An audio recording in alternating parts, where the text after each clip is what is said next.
question is, what makes Paumbong history and culture unique compared to other cities or municipalities in the province of Bulacan? Ano ang kaiba sa kasaysayan at kultura ng Paumbong kumpara sa ibang lungsod o munisipyo sa lalawigan ng Bulacan?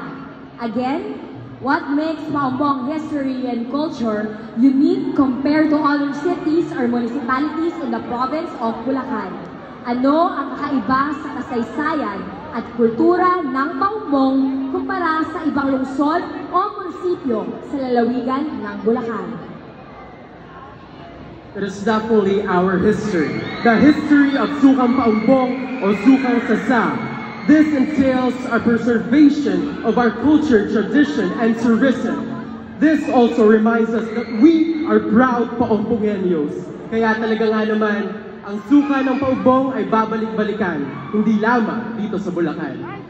Thank you. Once again, Jairus John C. Galale, ang inyong hari ng San Jose. Thank you. Okay, thank you very much. Hari number 9 from Barangay San Jose.